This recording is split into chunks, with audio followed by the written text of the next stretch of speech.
Having a strong mechanized force is critical for victory in a battle. These forces consist of the Armoured Corps and the Mechanised Infantry. They are supported by self-propelled artillery, air defense guns, helicopters and other mobile elements. I can destroy anything which comes in between. These mechanized vehicles are a very potent force in war.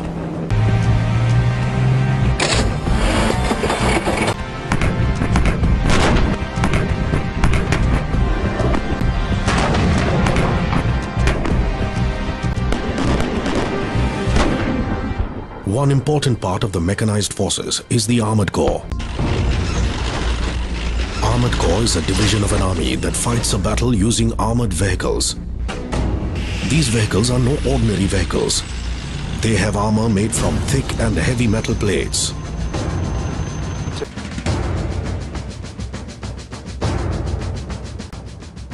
The arsenal of the Indian mechanized forces includes main battle tanks at par with the most modern tanks in the world and infantry combat vehicles complemented by specialists in mechanized warfare. During a war, the armored forces play a crucial role in running over enemy positions and establishing dominance over a large area at one go.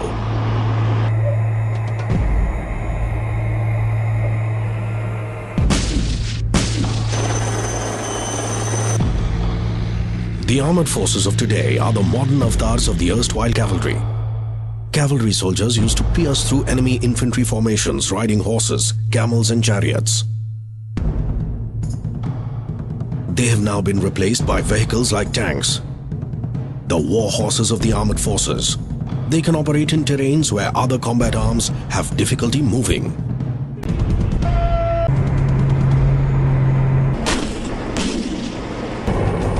Tanks have turrets, radar and secondary armaments that can swivel 360 degrees. The entire tank body can spin 360 degrees standing at one place. Tanks thus offer unparalleled maneuverability in ground battles. The Indian Army has various types of tanks catering to a variety of battle requirements. These include the indigenously developed battle tank Arjun.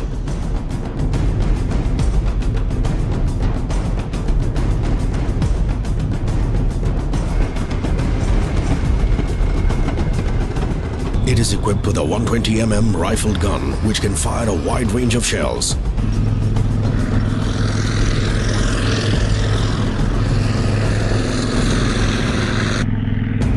Its indigenously developed Kanchan composite armor offers its crew superior protection against enemy attack.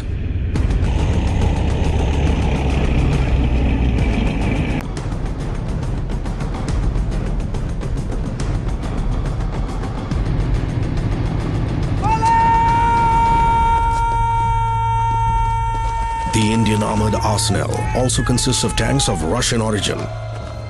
T-72, named Ajay by the Indian Army, is one of the most potent and versatile tanks the Armoured Corps possesses.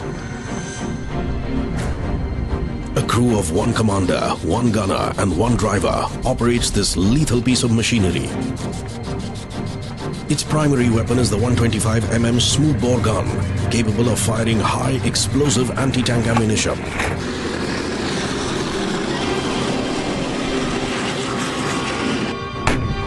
It can destroy targets up to 4 kilometers in aimed fire. It compares with the finest main battle tanks in the world. It has a 125mm smoothbore gun. It has everything that any tank would require right now in the modern day warfare.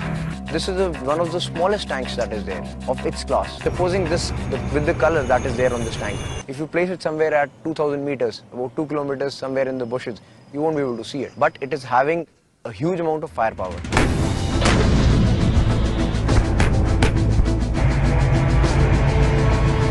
We don't require roads to move on. We make our own way in deserts, and this is how the Armoured Corps goes. We rule the deserts. The heat and the dust of the Thar Desert means that both the tanks and their crew work under extreme weather conditions. Summer daytime temperatures here can soar up to 50 degrees Celsius. Metal being a good conductor of heat means that the tank crew stationed inside these all-metal vehicles, closed from all four sides, may have to endure temperatures as high as 60 degrees Celsius. The tank crew stations are not air-conditioned.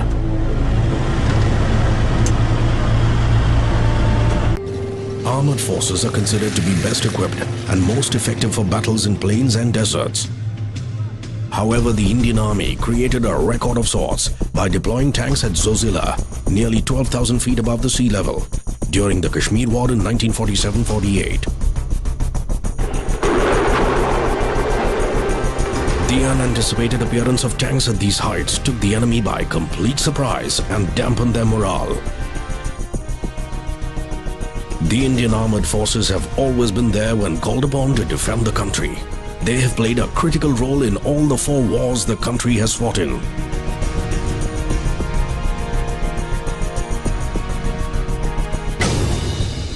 Yeah, I feel it is more about the men than the machines. The men are the real power, the energy that drives this army.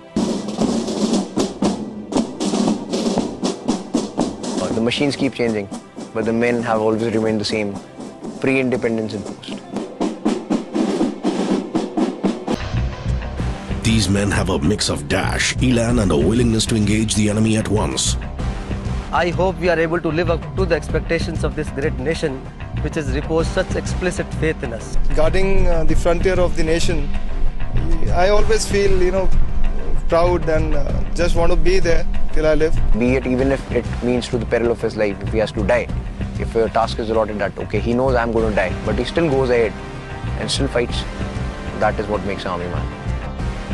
I assure you, the country is in safe hands.